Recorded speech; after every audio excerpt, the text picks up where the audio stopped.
Oi, bom dia. Meu nome é Jorn Konijn. Eu falo pouquinho português, mas não muito. So I'm going to do the presentation in English. I hope that's okay. So my presentation is called Time is Money, Efficiency is Life. This is the official slogan of the city of Shenzhen. And it gives very much an idea of how they work, which is incredibly fast and incredibly efficient. And I think this has a lot of positive effects, but also some negative effects. And I'd like to tell you a little bit about it. So this is the country I've been working in. I am Dutch myself, Hollandês. But we were invited with a group of people from Holland to work in China. I've been working for a while in China, but this is my first really big project for a Chinese organization. And the city I work in is right here. It's Shenzhen. It's in the total southern part, right next to Hong Kong. And Shenzhen, this is Shenzhen in 1980, 30 years ago. It's a little village, a little fishing village of about, I don't know, a few thousand people live there. And the city and the region changed completely in the last 30 years. And that's mostly because of this man, Deng Xiaoping. He was the ruler of China for a couple of decades. His main policy was a so-called open door policy, in which he opened China for the rest of the world. And this was for him very important because China was suffering from huge poverty, was suffering from the Cultural Revolution, was suffering from very little freedom of speech, and he wanted to open it up. But his idea was, if we open up the whole country at once, immediately, it would be simply a big disaster. So we have to open it up very slowly by introducing several zones in China, so-called special economic zones. And the city of Shenzhen became one of those special economic zones. And I think this political change that Deng Xiaoping introduced can very well be seen in the propaganda for the Chinese party. Here you see still with Mao Zedong, "Long live Chairman Mao, the red sun in the hearts of the people." This is somewhere in the 60s. And here still, these hard-working Chinese people being happy, working on the lands. While it became a little bit more tough. This one reads, "The renegade traitor and scrap Liu Xiaoqi must forever be expelled from the party." So these are posters that are all over town, all over the city. And it becomes even worse. "Resolutely overthrow the anti-party clique of Wang, Zhang, Ying and Yao." Now this changed when Deng Xiaoping started his policy in posters like this, which I find quite fascinating. "On the banks of the Yangtze River, Da King blooms." Now, personally, I find this not a very attractive propaganda picture with all these factories. But this is what Deng Xiaoping actually imagined. His country full with factories, full with production, and getting a smart economic system starting. This is even more change when the open door policy started to get more introduced. A song of friendship. You see even here some capitalist Americans welcome in China. Even some black people here, unbelievable. And these are two I really like. Youthful dance steps in 1986. And less births, better births to develop China vigorously. This is about the one-child policy they have in China. And this is the propaganda poster for the Special Economic Zone, China's Great Open Door. And this was the introduction for people from outside, business people, architects, to come to Shenzhen and build the city. And this is the Deng Xiaoping Memorial in Shenzhen that already shows you somewhat the city in the background, how it is today. Here's the slogan, "Time is money, efficiency is life." This is Shenzhen in the 80s when it started developing its factory works. And it became the center of, I think, what everybody knows in the world, the made in China industry. I think everybody probably has hundreds of things back home, clothing, whatever you call it, all made in China. And they were all from this region. And the interesting thing about this region now is that it's making a change from made in China to designed in China. So it's no longer the production facility of the world, it's becoming the so-called design facility of the world. And we're, with our Biennale, we're right in the middle of it. So it's quite interesting, actually. This is Shenzhen today, so you can see how it changed in 30 years. Maybe some Sao Paulo references in here as well that you can project in it. And the strange thing with a city like this, how it changed in 30 years, is that the first thing you see is the incredible rise in the population. So from only 30,000 people in the 80s, it's now closing up to about 11 million people who live there. And the strange thing about this is that, of course, nobody is actually from Shenzhen. 75% of the people are from different regions. So there's very little identification with the city. It's not like, for instance, with you, that you would think, hey, I am Paulistano, I feel a certain connection with the city. I'm happy with the city, or I'm not happy with the way the city goes, and I should rise up because of the bus fares or something like that. No, people in Shenzhen are not from there, so they don't have a specific connection to the city. Here you see the amount of people that, for instance, are attracted by a job fair in 1992. And you see the enormous magnet that the city of Shenzhen is, attracting crowds from all over China. The crowd also there is incredibly young. So the average age is only 30.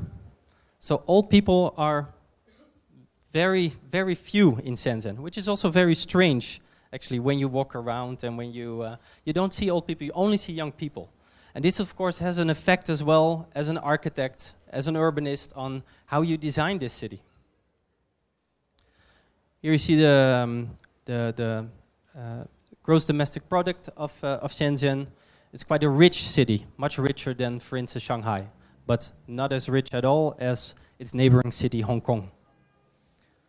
Here the density, it's a very dense city, and the amount of space that people have who live in Shenzhen, it's also very, very small space they have. So this is more or less the city of Shenzhen, and I made a few challenges that the city is struggling with that come to our Biennale. And the first challenge that they have is this identification that I already mentioned. People don't necessarily feel a certain proudness of their city. And the municipality is doing everything to promote this proudness. So you are a Shenzhener once you come here. Constantly, everywhere in the subway stations, everywhere in the city, you see this propaganda to enhance a certain Shenzhen feeling, which is not there, but it's very strange. The second big challenge they have is this relationship with Hong Kong. Hong Kong is, of course, very old and has always been under European or British rule. And Shenzhen is very young and is growing rapidly. And the people in Hong Kong, they think, to put it very general, that the people in Shenzhen are farmers. They're just the Chinese. In Hong Kong, they have the culture. In Hong Kong, they have the banks. In Hong Kong, they have governmental policies and stuff like that. So there's a bit of an inferiority complex in Shenzhen in their relationship with Hong Kong. But strangely enough, they're growing much faster than Hong Kong. So they're becoming rivals, but the Chinese government doesn't want to have them as rivals, but want them to become one city eventually. So there's a huge kind of tension there. Here you see this back in the history that many people tried to flee from Shenzhen over the border. Many people died trying to get to Hong Kong. So there's this constant tension. Here the signature of Deng Xiaoping talking to Margaret Thatcher of giving the country of Hong Kong back to China. And the third challenge, as I already mentioned, is this shift that Shenzhen is making from pure production facility made in China to a cultural city, to become the design capital of China or the design capital of Asia, or, as Chinese are always incredibly ambitious, the design capital of the world. You can see that very much also in the way the city and the fabric and the people are changing. No longer it's the working class people who are there eating simple sandwiches and spending their leisure time just in the parks. No, people in Shenzhen today have lots of money and buy preferably European designed brands, the Chanel, all the brands that you know. And this is quite interesting because this shift from the people who no longer just work 24 hours in the factories, but tend to have a little bit more money, it means that the city is becoming a city of leisure. And the first thing that Shenzhen did to do this, they started building theme park after theme park after theme park. This is one of my favorites, actually. It's called Windows of the World. They built replicas of the Eiffel Tower, and they even have a Corcovado there. And New York they built Brasilia, etc., etc. So Shenzhen is full with these type of theme parks. It's quite fascinating. The second thing that the city itself did, it started branding itself. A city of design. Maybe Sao Paulo has these branding things as well, branding itself as, I don't know, the biggest economy of South America or something like that. But Shenzhen really wants to profile itself as a city of design. And this means that they were looking for instruments to do so. And one of the instruments they thought of was to start a bienal. And they started this bienal 10 years ago. First very small, but in China style they're bringing in the big guns and they're trying to make it bigger, bigger, bigger and want to rival the biennales of Sao Paulo, the biennales of Venice, and in 5 years' time they want to be the biggest in the world.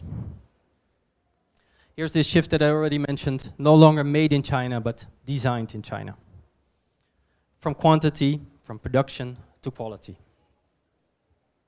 Now I'd like to take a little bit step behind here, because why is a biennale so important, we believe, for China, for Chinese architecture?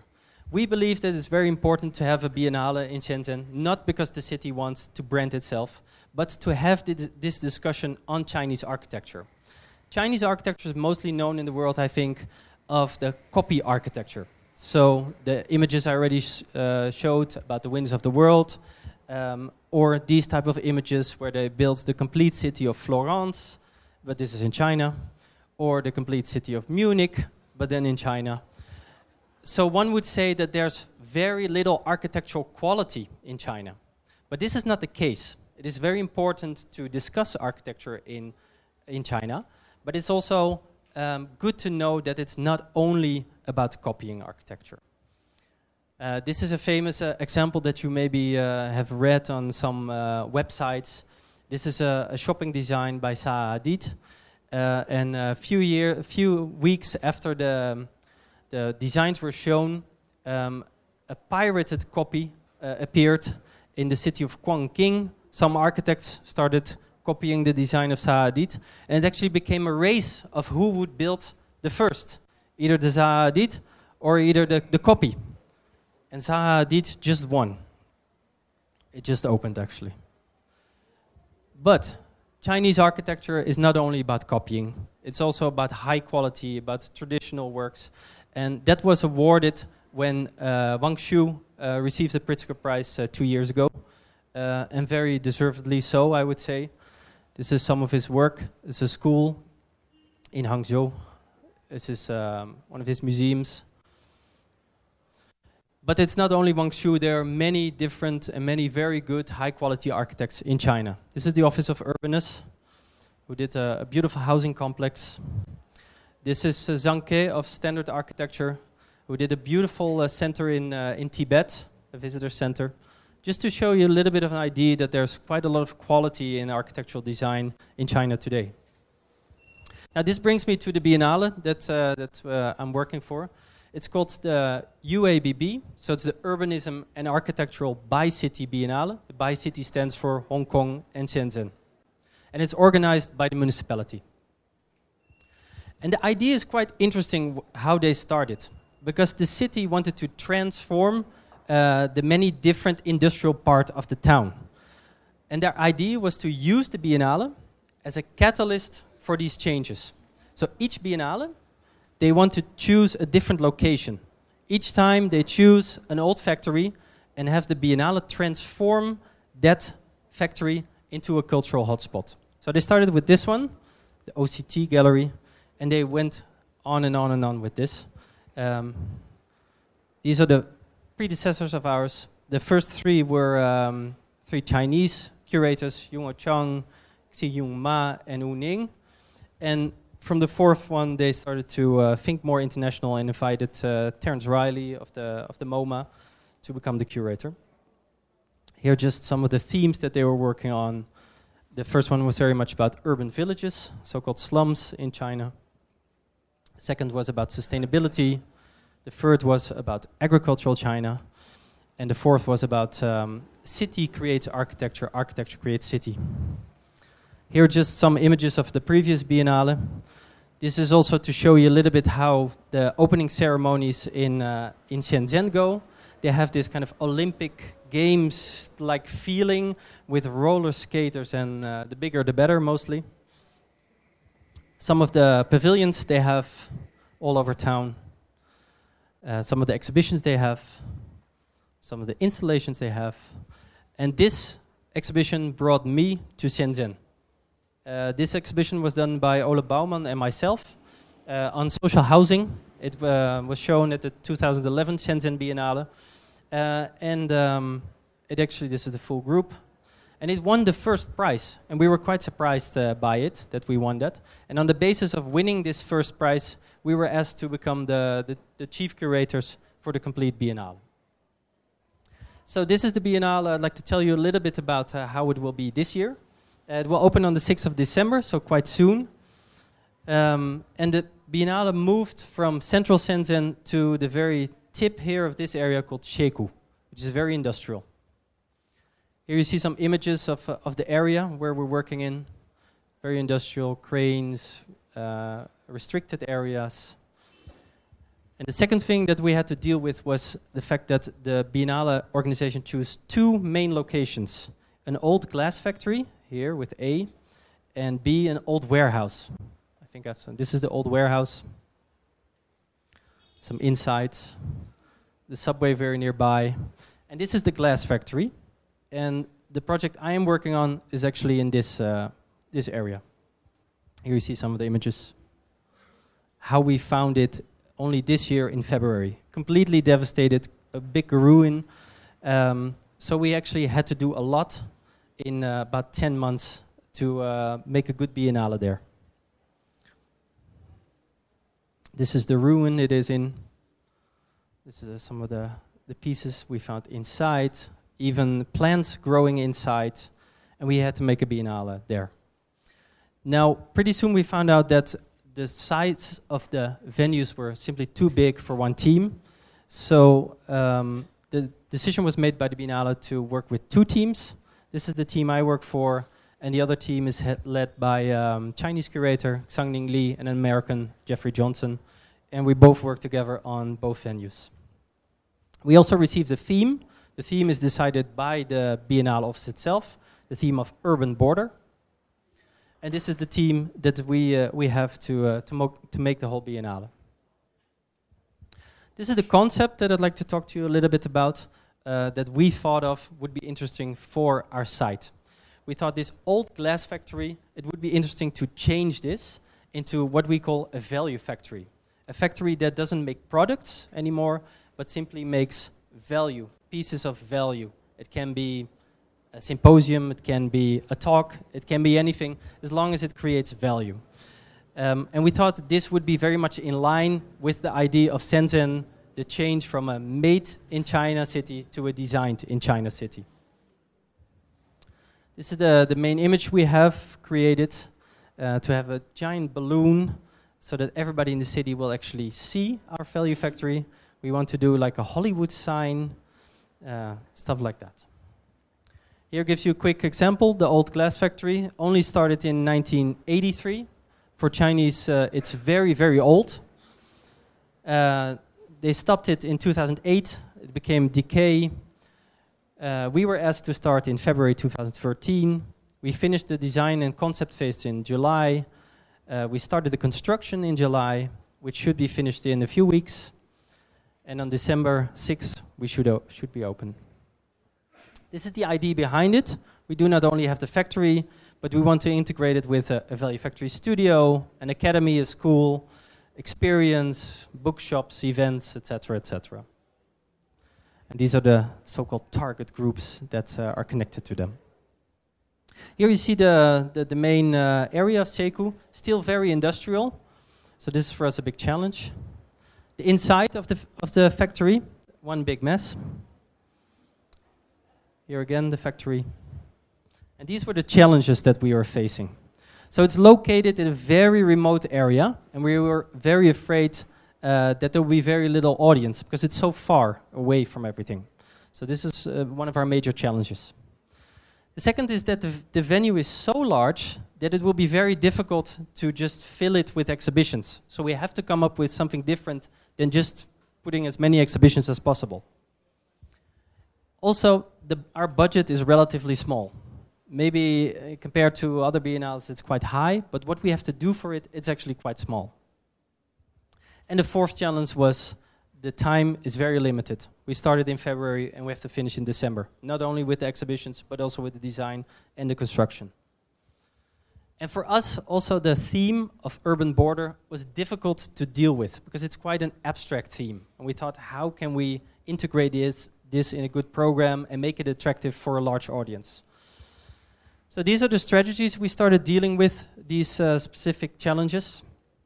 We thought, why don't we make the building its main attraction? So we don't make a museum-like white box, but we make it not the background, but we make it the foreground. The building should be the main attraction itself. Secondly, we try to persuade the main sponsor to not only invest in our plan just for 3 months, but to invest in us for 5 years, so that we could really build up something. Then we started partnering up with schools, with universities, mostly with the Berlage Institute, to do a lot of research on the site, on the city, on the country, etc., etc. So we got a lot of help from those institutes. The fourth thing we did with the design, we thought it would be interesting to invite 15 architects from all over the world to create the design. And the reason we did this was because the ambition of the Bienal is to become very international. And we thought, if this ambition is very international, then the design should also reflect some international feeling. So we would not only have people from China working on the design, but also people from Finland, or people from the Netherlands, or from France, or from Brazil, or from India. So we collected this group of 15 people to work for a full week on the design. And Lua was one of them. The fifth thing we did, we invited many large institutions to help us with the exhibitions. These names hopefully attract huge crowds. So we invited MoMA, Maxi, Victoria and Albert Museum, OMA, etc., to make good exhibitions. The strategy translated into the design would look more or less like this. We thought it would be very cool to keep as much as possible in the factory. For most of the people in China that we work with, this is very difficult to understand, because they want to clean it, to clean this wall, but we think it's actually beautiful the way it deteriorated over the years. So it's a big struggle for us to keep this, what we think is a good design quality. The second point that we thought would be interesting to what we call doing almost nothing. So for instance, when we arrived somewhere in February, we found there's this huge hole in the ceiling, which makes that it rains inside and wind, and the Chinese immediately want to fix the hole. But we thought it created such a beautiful sunlight that we decided not to fix the hole, just put some glass in front of it, and make sure it's a design quality within the main space.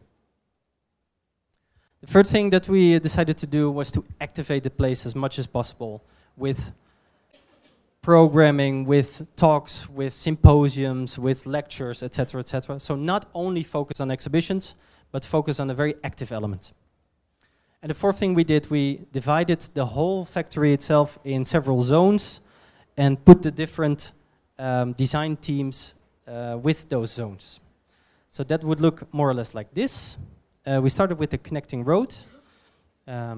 This is what it's supposedly going to look like. We asked a Dutch company called OMA to work on it. They have an office in Hong Kong, actually.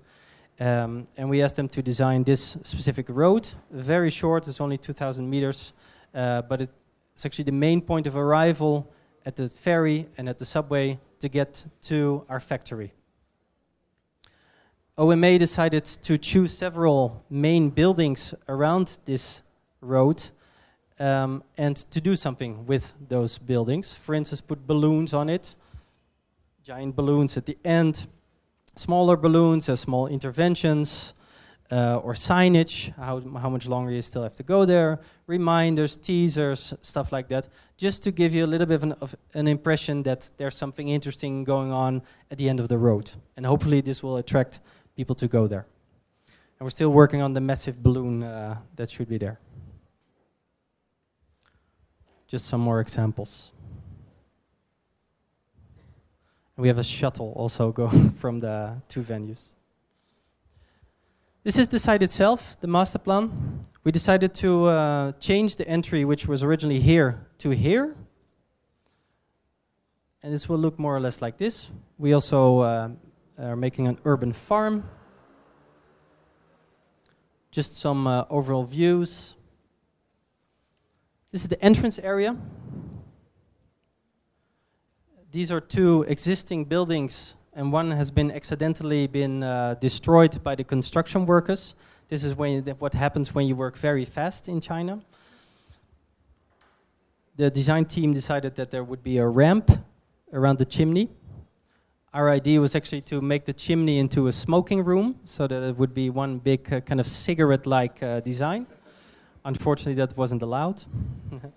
And this is the team that worked on the entry area. Doreen from Hong Kong, John from the Netherlands, and Lua from Sao Paulo. Quickly through to the main hall. It's quite interesting design, I think. This is the area where you arrive into the main hall.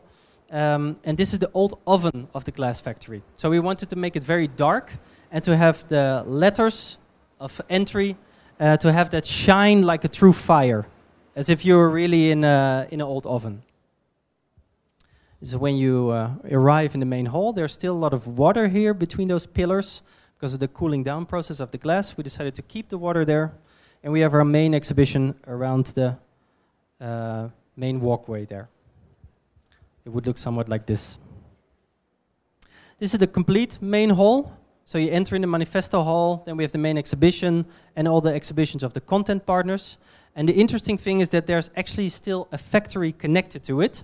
They repair cars, and the factory just remains in process while we are doing our Bienal. So we're making a huge glass wall there so that you can actually see the process and the workers just on their daily business. Just some more shots. A bridge we decided to implement. This is the area where all the main exhibitions will be. The basement part. And this is the team actually that worked on it. A Chinese architect, an architect from Serbia, and an architect from Rio, Pedro Rivera. Quickly to another building, the silo building that we have. It's a huge, huge building. We decided to make this building more or less an experience building. This is the plan. We decided to make one of the silos into a giant staircase. So you would enter here, go up here, visit the panorama deck, have a great view, and you could go back with the staircase here and go through the main silos here. And in the main silos, we want to do an experience, for instance, of smell, an experience, for instance, of sound, an experience through light, more kind of artistic implementations within the building. This is more or less what it would look like. The staircase, that's almost finished actually. And the panorama deck, where we can do fashion shows and stuff like that. This is a picture I took in August. They just made this hole so you can see the view. This is the view from the panorama deck. A restaurant that will be there, just to give you some impressions. This is the team that worked on the silos. A Finnish, Serbian, Dutch, Chinese team. The warehouses that we found like this, a lot of sand in it. It's quite a simple design with an auditorium, with a restaurant. And this is again the team that worked on it, an architect from India, from China, both from China. And the outside area, main plaza and an urban farm. Here will be the urban farm. I'm a little bit worried about the toxic ground, and hopefully the vegetables won't be too toxic when we start eating them. It will look more or less like this. And this is the team that did the main plaza and the urban farm. This was our week of designing. It was very intense. We had very little sleep. Lua can maybe tell a little bit more about that later. And we got again the help from some great students from the Shenzhen University who worked like crazy and also didn't sleep, but did contribute on a great design. So here are several of the content partners that we invited. I showed you already a few to make the exhibitions. These are the 11 that will feature in the main exhibition space. The Sao Paulo Bienal is actually one of them, so we're very happy that they're included in this. And in relation to the Sao Paulo Bienal, the exchange we have, the main curator of the Biennale, Guilherme, will be there at the opening and will feature in the opening debate. We have Lydia and Magoo. I cannot say that, Magoo. Magoo didn't know yet, but she will be there in January, organizing a workshop and a symposium. And we have the Biennale as a main content partner. So just to give you a few ideas of the exhibitions we will have, I'm just going to show 3. This is the proposal by OMA. They have found a very old book, like a Vitruvius of China, which explains in detail the construction of the Chinese roof. And it will be very interesting. They're going to read the whole book and interpret it, and also make all the designs that are described in this book. And they will use all the work they will do for the Venice Biennale next year. So they use actually our factory as a production facility for the Venice Biennale. This is what their exhibition will look like. Another one is the exhibition of Droog. They are playing with the idea of the special economic zone, and they are changing their space into a zone as well, not a special economic zone, but a special material zone in which you can exchange materials, in which they produce only sustainable materials, etc., etc. So it will be more or less like a whole city they're going to build in their space. I'm looking very much forward to this one. And the third one, the last one, is of the Finnish Architecture Institute. They are going to build this small little object, which looks a bit like a confession booth, I think. And they will ask some Chinese architects to make their interpretation of this design.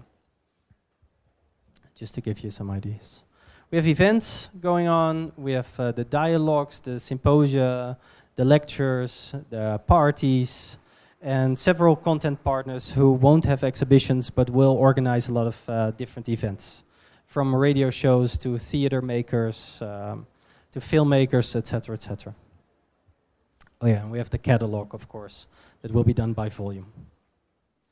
So whoever is in town on the 6th of December, I would like to invite everybody to come to our giant opening. I know it's 28 hours flight, but I hope you will like it. And this is my presentation. Thank you very much.